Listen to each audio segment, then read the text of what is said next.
नमस्कार बंधुगण, आज मु आपणku शुणेबी भगवान केउठारे अछंती। थरे एक शिष्य तांको गुरु को पचारिले, भगवान केउठारे अछंती। गुरु कहिले, भगवान एठारे अछंती, सेठारे अछंती, तुम भितरे अछंती ओ सबु वस्तुरे एवं सबु जगारे अछंती।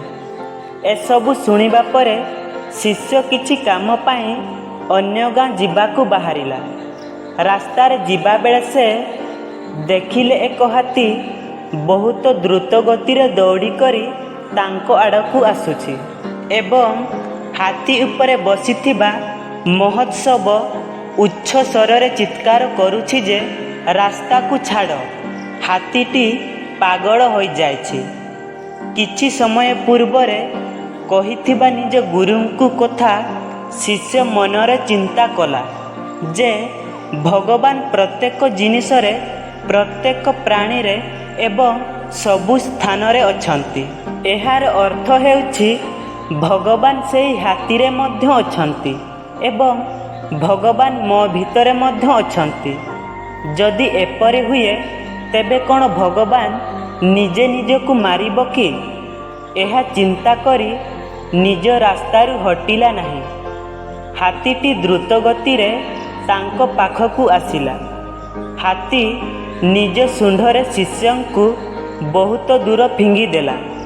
भाग्यवान थिबारु शिष्य पाखरे थिबा नरम माटी रे पड़ीगला, जहा द्वारा अधिक आघात हेला नहीं। एही घटनारू शिष्य कंपीबा आरंभ कला एवं बहुत डरीगला। से चिंता करिबाकू लागिले जे गुरु जहा कहिथिले ताहा कोन मिथ्या थिला कि? गुरु मते काहेकि मिछ कहिले? किछि समय परे अन्य शिष्य मानक साहाय्य रे जेतेबेले से शिष्य गुरुंको पाखकू पहुँचिला, से गुरुंको पचारिले, जदि तुमे जहा कहिथिलो ताहा सत, तेबे हाथी रे जो भगवान थिला से मो भितरे थिबा भगवानंक सहित एमिति काहेकि घटाइला?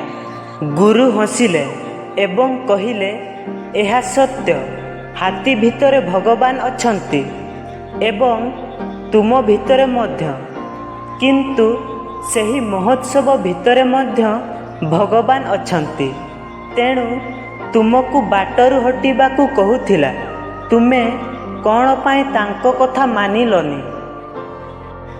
कहानीर शिक्षा, बंधुगण, अल्प ज्ञान महाविपद। आमे असंपूर्ण कथा को बुझिकरी असंपूर्ण ज्ञान पाई थाउ। जो दिन आमे सेही संपूर्ण ज्ञान को भल भावरे बुझिबा, सेही दिन आमको बिना कौनसी प्रश्नरू समस्त उत्तर मिल जिवो। कहानी भल लागिथिले लाइक एवं चैनल को सब्सक्राइब निहाती करंतु। धन्यवाद।